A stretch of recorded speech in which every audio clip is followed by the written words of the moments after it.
अस्सलाम वालेकुम जी, this is मैं Nasir. Welcome back to education search Pakistan YouTube channel. और आज की इस वीडियो में मैं कंबाइन बहरे कॉलेज कारसाज और बहरे कॉलेज जनवरी 1 के बारे में इंटरव्यू के बारे में बात करने वाला हूँ।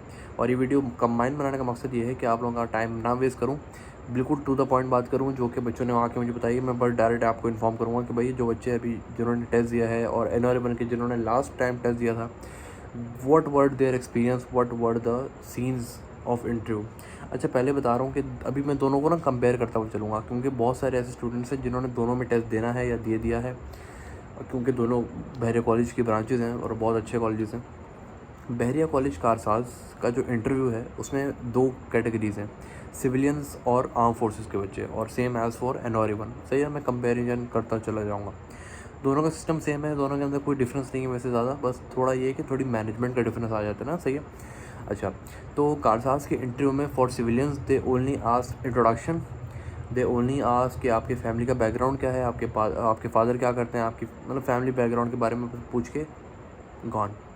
आर्म फोर्सेस से थोड़ा सा टेक्निकलिटी थोड़ी करने की कोशिश की गई, क्योंकि उनकी सीट्स थोड़ी लिमिटेड कर दी गई हैं उनकी बहुत सारी सीट्स हैं, लेकिन उनकी सीट्स लिमिटेड कर दी गई हैं ताकि थोड़ा कंपटीशन क्योंकि हाई होता है। वो नेवी, आर्मी, एयरफोर्स के ही बच्चे होते हैं, उनका काफ़ी कंपटीशन हाई होता है क्योंकि उनकी परसेंटेजेस बहुत ज़्यादा होती हैं। सिविलियंस में ये देखा गया है कि परसेंटेज का रेशियो थोड़ा कम होता है। सही है। और एनओआरई 1 की बारे में बात की जाए तो एनओआरई 1 का भी पहला टेस्ट होगा, तो अभी उसके इस साल के कोई इंटरव्यू का एक्सपीरियंस नहीं है, कोई भी टेस्ट का एक्सपीरियंस नहीं है। बट जो लास्ट टाइम था उसमें इंटरव्यू में उन्होंने टेक्निकलिटीज़ सबसे पूछी, whether you are civilian, whether you are arm forces. उन्होंने हर किसी से टेक्निकल सवाल किए, लेकिन the principal change sir Marghoob Ahmed. लेकिन ज़ाहिर सी बात है, सिस्टम तो वही होता है, क्योंकि जो अगला वीपी होता है वहाँ पे वो प्रिंसिपल को गाइड करते हैं कि भाई हमारे कॉलेज में ये सिस्टम चल रहा है। तो वो एक रिवायात हैं जो एनओआरई 1 में फॉलो होती है। उसमें आपसे आपके फादर या आपके मदर को साथ बिठा के आपसे सवाल किए जाते हैं। You have to go there with your parents और योर मदर। सही है, मतलब आपकी अम्मी या आपके अब्बू के साथ, दोनों मिक्स बोल दिया मैंने। सही है। तो उसमें ना मतलब एक रूम होता है, उसमें ना आपकी वालिदा या वालिद को साथ बिठाएंगे, उनका भी इंटरव्यू होगा और आपका भी इंटरव्यू होगा, लेकिन आपका इंटरव्यू उनके सामने होगा और वो आपसे किताबी सवाल पूछेंगे। और वहाँ पे कोई साइंस की टीचर होगी, फिज़िक्स, केमिस्ट्री, मैथ्स की टीचर होंगी, और वो आपसे किताबी सवाल पूछेंगे। फॉर एग्ज़ाम्पल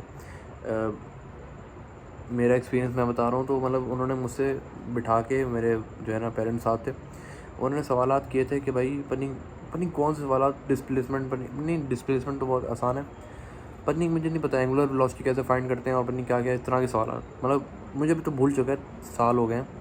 तो बेसिकली फ़िज़िक्स के सवाल, फिर मैंने उनको बोला मुझे नहीं आ रहा भाई, मैंने उनको सॉरी किया, साथ वाले साहब बैठे हैं भाई, इज़्ज़त की बात करें। उसके बाद उन्होंने उनके सामने बोल दिया भाई आप देखें आपके बच्चे को आता नहीं है।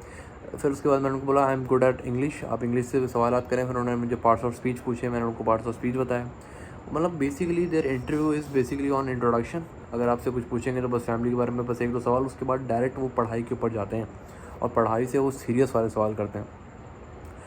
इस दफ़ा का मुझे नहीं पता, अभी तक कोई एक्सपीरियंस नहीं मिला है, ज़ाहिर सी बात है पहला टेस्ट है, आप लोग मुझे बताओगे। I am really requesting you guys, जो कारसाज के सेकंड ईयर के जो कारसाज के सेकंड टेस्ट में बैठ रहे हैं और जो एनओआरई 1 के फर्स्ट टेस्ट में बैठ रहे हैं, प्लीज़ मुझे व्हाट्सएप पे इस नंबर पे मैसेज करके मुझे बताना है कि आपका टेस्ट कैसा हुआ, आपके टेस्ट में क्या पूछा गया। एंड सेम एज़ जो स्टूडेंट्स इंटरव्यू के लिए सिलेक्ट होंगे, इंटरव्यू के लिए उन्होंने भी मुझे बताना है कि क्या सीन है। सही है।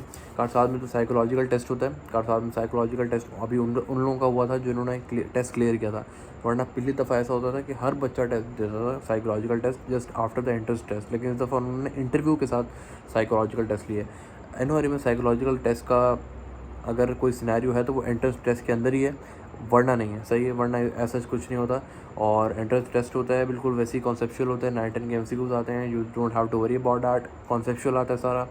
और इंटरव्यू में आपको मैंने बताया है कि एनओआरई 1 वालों को थोड़ी टेक्निकलिटीज़ थोड़ी सी पसंद है।